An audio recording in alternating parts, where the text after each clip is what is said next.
మిత్రులందరికీ నమస్తే. ఈరోజు రాష్ట్రంలో బడబాగ్నిలాగా రగిలిపోతున్న అతిపెద్ద సమస్య ఏదైనా ఉందంటే బీసీలకు సంబంధించిన 42% రిజర్వేషన్ల అంశం. ఈ అంశం న్యాయ ప్రక్రియలో ఆగిపోయింది. 42% రిజర్వేషన్ల యొక్క సాధన పార్లమెంటులో 9th షెడ్యూల్తో ముడిపడి ఆగిపోయింది. ఈ బాధ్యత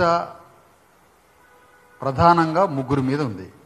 నంబర్ 1, వాగ్దానం ఇచ్చినటువంటి రేవంత్ రెడ్డి మీద 42% రిజర్వేషన్ల ప్రక్రియని 9వ షెడ్యూల్లో పెట్టి పరిష్కరించాల్సిన బరువు బాధ్యతలు ఈ రాష్ట్ర ప్రభుత్వాధినేత రేవంత్ రెడ్డి మీదనే ఉందనేది ఇది జగమెరిన సత్యం.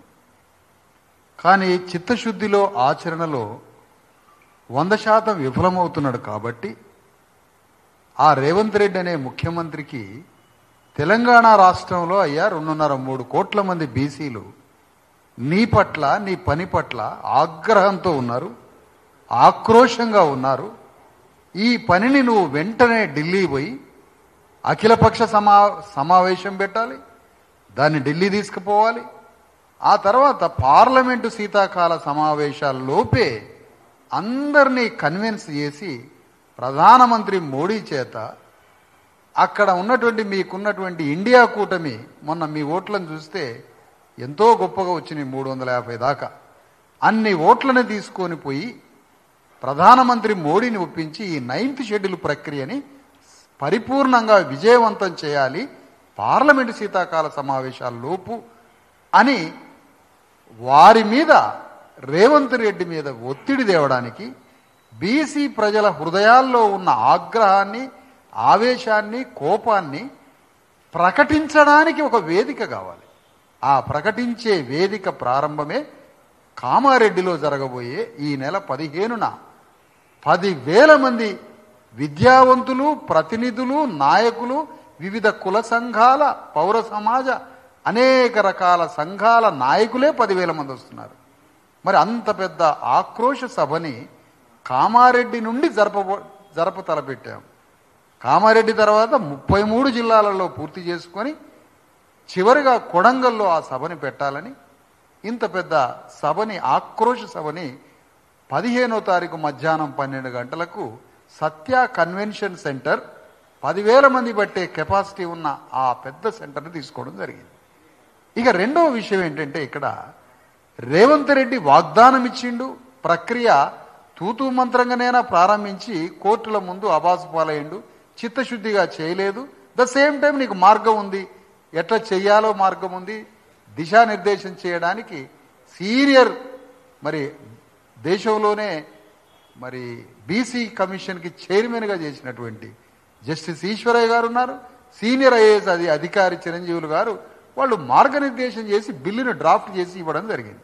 ఆ మాట వినకుండా 9th షెడ్యూల్ ప్రక్రియని వేగవంతం చేయకుండా ఇంకా నిర్లక్ష్య వైఖరి చేస్తున్న దానికి నిరసన ప్రకటిస్తున్నాం.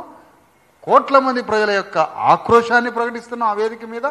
రేపు ఇమీడియట్గా ఢిల్లీ పోయి శీతాకాల సమావేశాల్లో ప్రక్రియని వేగవంతం చేసి శీతాకాల సమావేశాల్లోనే దాన్ని పరిపూర్ణం చేయమంటున్నాం. ఎందుకంటే ప్రజలు పోయి ఢిల్లీ రోడ్ల మీద పోయి అరవడం వేరు, ఒక ముఖ్యమంత్రే పోయి ఢిల్లీ వేదిక మీద యుద్ధం చేయడం వేరు. ఎంత తేడా ఉంటుంది రెండింటికి? మేము 100 మంది కాకపోతే 500 మంది పోతాం, పోలీసు వాళ్ళు కర్రలు తీసుకొని అటు ఇటు వెళ్ళగొడతారు, పంపిస్తారు. అదే ఒక రాష్ట్రాన్ని పాలించే ముఖ్యమంత్రి అమాంతం పోయి పార్లమెంటు ముందు కూర్చుంటే, తనకున్న ఎన్డీఏ సంఖ్యని 350 మందితోటి పురమాయించి ప్రభుత్వం మీద ఒత్తిడి తెస్తే, ప్రధానమంత్రి అపాయింట్మెంట్ తీసుకొని అక్కడే కూర్చుంటే, ఇంత శక్తి రేవంత్ రెడ్డి వాగ్దానం ఇచ్చిన అతని మీద ఉంది. కాబట్టి 70% అతని మీదనే పోరాటం మాది. మరి రిమైనింగ్ 30%, అందులో 20% మాత్రమే బీజేపీకి విజ్ఞాపన పత్రం ఇస్తాం, బీజేపీ పార్లమెంటు సభ్యుల్ని గౌరవ చేస్తాం, బీజేపీ పార్లమెంటు నాయకత్వం మీద ఒత్తిడి తెస్తాం, బీజేపీ పార్టీని కూడా నడి బజార్లో దోషిగా ప్రకటిస్తాం. చెయ్యాల్సిన బాధ్యత రేవంత్ రెడ్డి మీద ఉన్నది. కాబట్టి ఈ శక్తి మొత్తం నీకున్నది కాబట్టి అతని మీద ఒత్తిడి తెస్తాం. మిగతా 10% 2.5 కోట్ల మంది బీసీలని పొడిసి చంపుతుంటే మౌనంగా చూస్తున్నటువంటి బీఆర్ఎస్ పార్టీని కూడా బజార్లకి లాగి దోషిగా ప్రకటించబోతున్నాం. ఇట్లా 3 పార్టీల మీద ఆగ్రహంగా ఉన్నాం.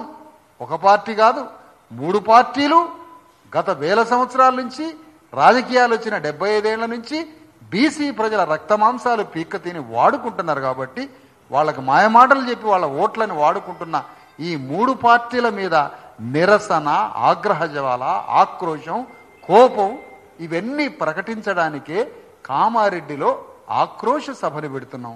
ఈ ఆక్రోశ సభ తెలంగాణ రాజకీయాలలోనే మలుపు తిప్పే సభ ఇది.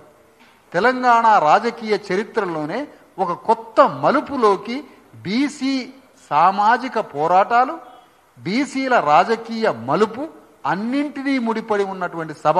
అది మీరే చూస్తారు. అక్కడి నుంచి అన్ని జిల్లాల్లో ప్రారంభ సభలు, ఒక్కొక్క జిల్లాల్లో నిరసన సభలు, ఆక్రోశ సభలు చేసుకుంటూ, పోరాటాలు చేసుకుంటూ, బీజేపీ పార్టీని ఘోరావు చేస్తూ, బీజేపీ పార్టీకి విజ్ఞాపన పత్రాలు ఇస్తూ, బీజేపీ మీద ప్రెజర్ చేస్తూ 70% శక్తిని రేవంత్ రెడ్డి మీదనే పెడుతూ 10% శక్తిని టీఆర్ఎస్ అధినేతలు, టీఆర్ఎస్ పార్టీ మీద కూడా పెట్టి వాళ్లను కూడా దోషిగా ప్రకటించే ఒక మహాపోరాటాన్ని రేపు కామారెడ్డి నుంచి ప్రారంభించబోతున్నాం.